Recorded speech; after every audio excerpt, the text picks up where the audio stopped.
All right, what are we doing now, Alex? So, since I'm cheap, and since all these bolts are nice and good, you want to reuse, I reuse these bolts because they're in fucking great shape, and it's better than going back to Subaru and buying, you know, whatever amount of money worth of bolts. So just fucking 14, without the extension because it's going to be pretty fucking on there.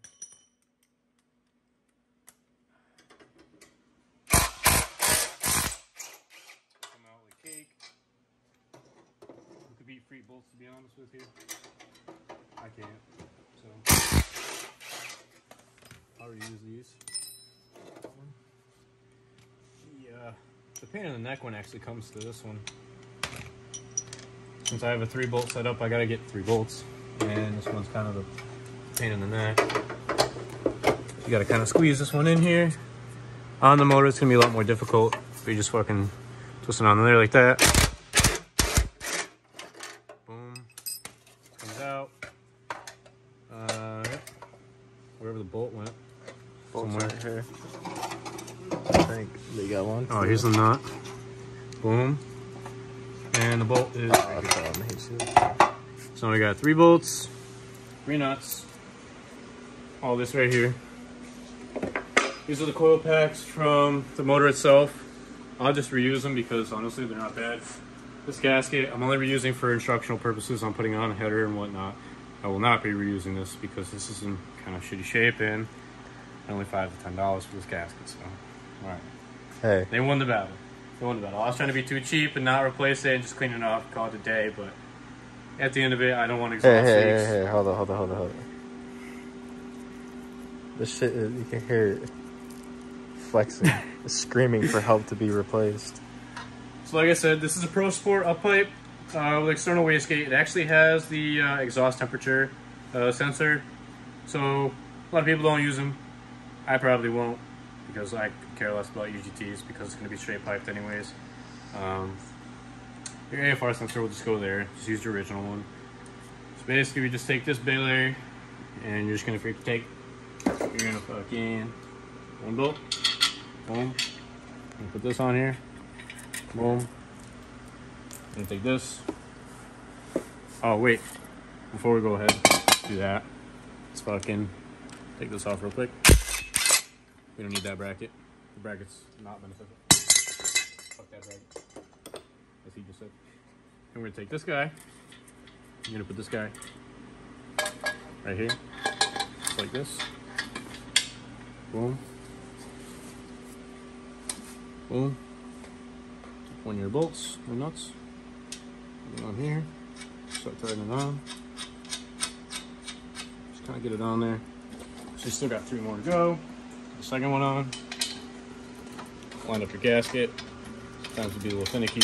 Damn, this is crazy that you're willing to give them a whole header and up pipe install video while talking about the EJ20X. We're going all the way because we like to be informative out here. Because a lot of people on YouTube don't like to say or help out the people, and y'all just want to fucking shoot on everybody's freaking case. Go Google this, go Google that. Well, let me tell you, I'm not going to be your Google, but I'll give you as much advice as I can because I started out knowing nothing, and today we pull motors out in like an hour. It's a lot more different than it used to be. Personally, once we have our shop fully open and we're ready to go doing business every day, it'll be a little bit different story. But I'll still always be around to help people out. So at the end of the day, we really want the community to grow and help each other out in the end. And honestly, you know, I'm very thankful for a lot of the experiences I've had, you know, good and bad. It really actually came a long way versus what I know to what I know, what I didn't know and what I know today. But we'll just take these, put these on here, tighten everything up. Boom. This one, we're gonna need a little more finessing because it's a 3-bolt and we want to be difficult. Like I said, I probably wouldn't have gone 3-bolt myself if it wasn't as good of a deal as I got. So why not just run it though? So it's okay. Why is 3-bolt better? I don't know. I would imagine having 3 bolts compared to 2. You know, the gasket's a little more torqued down. Oh yeah, you're right. I don't know if that's a real thing, but that's just my assumption. I don't have my gear wrench with me because I left it at home, so we're struggling. What, the swivel? No, a gear wrench. So it's gonna keep spinning for now, but for instructional purposes, it could stay a little loose. I'm not too concerned about it. All right, so next we'll go ahead and we'll put on my favorite little piece right here. It's our VF52. As you know, No gasket? Or is it already on? there's already a gasket on there. Oh, okay. It's in pretty decent shape. We're gonna run it. Oh, actually, I forgot one thing. What'd you forget, Brother Alex? Brother Austin, we have forgotten to take off our old pickup tube that was on here. Just this little connector right here. Pop off. What's that extra hose? The extra hose is for the turbo. Oh, okay. So you just want to take it and twist it a little bit. Get a little free. Just take it. Oh, clamp came off. Grab a torch. Grab a torch. No. You need a torch for these. Just take it, twist Oh, it, twist it. These are actually a lot of these hoses come nice and squishy. Obviously the middle will be a little hard, but 45 to 60K, I mean, you're really not dealing with many hard hoses and whatnot. All this stuff is actually relatively soft, to be honest. It's not brand new, but all the PCV hoses are soft, they're not cracking. That's why I normally just reuse them. It saves you a couple dollars in the end, and you know, for your bang for your buck of $700, I mean, you really kind of get a deal. Well, the extra stuff that you can keep. So we will take our return line, which we have picked out. This is one of these, not the other one. It's probably going to be this one in my right hand, because one of them also has a crack in it. Which one has a crack? I think it's this one. Is that the one from the old block over there? Yeah, it's from the old block. So this one, I wouldn't personally reuse because it has that crack right there. You could probably get away with it if you use a different style clamp, but I'm trying to make it easy for myself. Listen, this man right here is a budget man. If he could cut a corner, he won't do it. He'll tell himself he won't do it, but he'll do it. Buy a new hose. Yeah, you can buy a new It's hose. $15 from Subaru. So we talked the part guy into getting a discount. It's okay. But just take it, go like this, slide it onto there. No problem, slides on like cake. Boom. Nice and easy. Still very pliable, very usable. You cannot use the JDM one because the JDM one actually is longer than the old USDM VF style one. This the old one? Where's the old one? Old one's right here. Actually, they're the same length. Normally, they're two different sizes. I've came into this problem before with my VF38 setup because I was using a VF40 turbo at the time. I went to go do the swap, but I guess I'm incorrect. But the last time I had these, the JDM one was actually taller. So I guess we could reuse that one day in case we ever have a problem. I've had these blow up on me before. Do they ship with oil in them?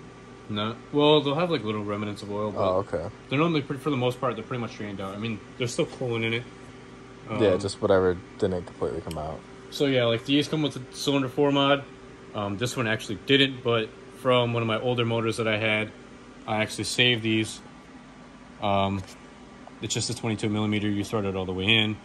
This is a cylinder 4, obviously. That one's cylinder 3. This one's cylinder 2. That one's cylinder 1. For some of you Subaru heads who don't know that. And basically, you're just going to kind of save the motor a lot, to be honest. You're going to save these rings. You can buy yourself time, you know, for the most part. These blocks actually come pretty clean. This one just probably had an oil leak somewhere up top. Probably dealing with the oil feed line. See, your mom's Subaru Outback is probably fucking puking from here. Are we allowed to swear? Your mom's Subaru Outback is allowed to not swear, and it's puking from here. You see this? I would probably reseal that, to be honest with you, personally.